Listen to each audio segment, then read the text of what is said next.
C'est la fin entre Diomaye et Sonko.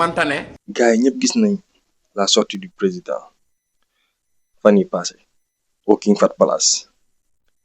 Sortie bi mu def nag dafa bouleverser l'aspect politique au niveau du Sénégal. Parce que ñëpp xam nañ que ni Diomaye et Sonko c'était les deux au pouvoir, mais sortie bi mu def dafa wane une rupture entre les deux et aussi des démissions au niveau de sa coalition. Donc tey dama ñëw pour wax leen lépp ñu fa demee lépp loo leen xamoon aussi ci sortie bi, parce que sortie bi y a des messages cachés ci biir sortie bi mu def nii. Donc restez concentrés ma tojal leen lépp en 4 parties. di njëkk mooy le contexte, parce que ñëpp xam nañ ne le président Bassirou Diomaye Faye biñ koy élire en 2024, c'est Sonko qui a porté sa candidature avec sa coalition Pastef, parce que boobu temps Sonko mënu woon bokk ci élection yi parce que ñëpp xamoon nañ ne il y avait des problèmes avec Adji Sarr et le régime qui était là. Donc Sonko mënul woon bokk ci élection yi te tey moment boobu noonu Sénégalais yi dañu nekkoon ci benn élan boo xamante ne ni fallait que régime bi fi nekkoon céder la place beneen régime ñëw te Sonko mënul woon bañ a fallu. Donc la seule chose qu'il pouvait faire c'est désigner quelqu'un d'autre. Et miracle bi ci nekk mooy Bassirou Diomaye Faye était le 4e candidat choisi par Pastef. Donc am na 3 personnes ñu ko jiitu woon, mais li yàlla def moom la gars yi choisir, moom la Sonko choisir. Donc Pastef avec son fondateur Sonko portait sa candidature et c'est comme ça qu'il est devenu le 5e président du Sénégal. Mais il y a un problème, parce que ñëpp xam nañ que Sonko c'est le leader et parmi tout ce temps Bassirou Diomaye Faye était sous l'ombre de Sonko, parce que ñëpp xamoon nañ que ne Sonko était le mentor de Diomaye Faye. Mais sortie bi Diomaye def dafa wane que ni actuellement il s'impose en tant qu'un président indépendant et il va régner avec ses propres hommes. li ma yàlla dënk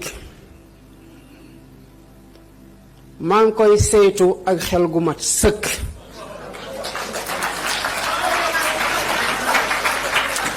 Et j'entends continuer à gouverner avec cette humilité et cette lucidité. Les annonces. Première assemblée générale de la coalition Diomaye Président. Validation des textes fondateurs et structures officielles. Un signal fort. Une coalition distincte de Pastef. Sortie bi Diomaye def dafa wane ni que il ne va plus être sous l'ombre de Sonko et il va diriger en tant que président libre, même si cela va créer des problèmes ou des oppositions, parce que ñu bëri gisee wuñ ko ni ko war a gisee. Les réactions et polémiques. ñëpp xam nañ ne après la sortie de Bassirou Diomaye Faye il y aura des tensions, parce que ñëpp duñu gisee nu baax li mu génne wax ko. Et beaucoup de responsables ont donné leur démission. Parce que ñoom dañ jàppoon que ne ànduñu woon ak le président parce qu'ils sont fidèles au président. Non, dañu ànd ak moom parce que le premier ministre Ousmane Sonko moo leen wax pour ñu ànd ak moom. Donc ils sont fidèles au premier ministre et non pas au président. Mais qu'est-ce que ça va? Loolu moo andi le cas d'Absa Fall, maire de Dakar et proche de Sonko, qui a réaffirmé sa fidélité à Ousmane Sonko. Actuellement, le pays est divisé en deux. Am na ñu naan que le président a trahi Sonko et il y a une deuxième vague qui dit que c'est une bonne nouvelle que le président ait enfin pris les choses en main et a décidé de diriger seul. La ilaha illallah. La ilaha illallah. La ilaha illallah Muhammad Rasulillah li xew.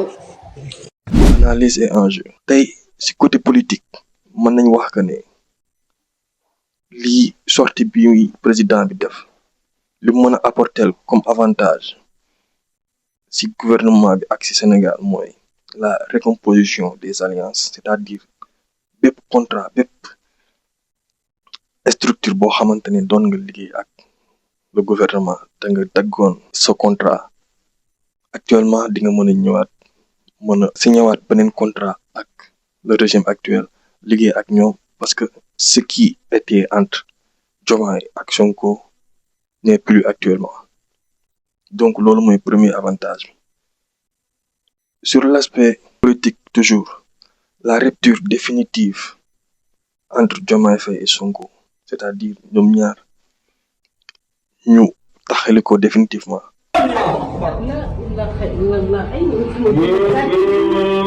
parce que même actuellement il y a des rumeurs qui se disent que Sonko va démissionner et il y a d'autres rumeurs qui disent que le président va limoger Sonko, le premier ministre.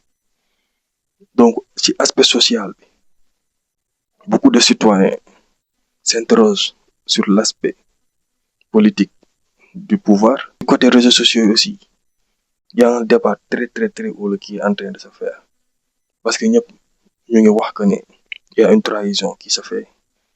Et d'autres qui disent que on a en fait un président indépendant.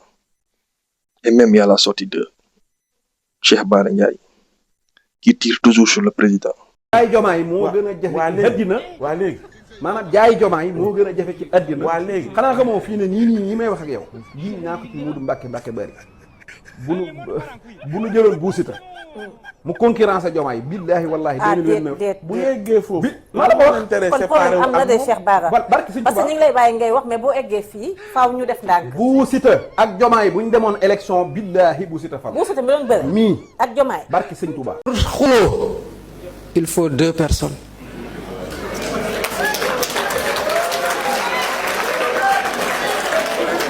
bu kenn dee wax loolu wolof xunt la koy wax.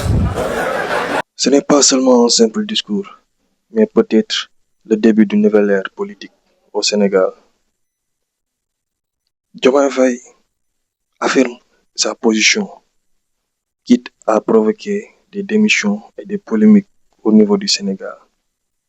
Mais ma question est, pensez-vous que Diomaye doit continuer à s'éloigner de Sonko et à affirmer sa position politique indépendante, ou au contraire, il doit affirmer sa fidélité et son héritage politique?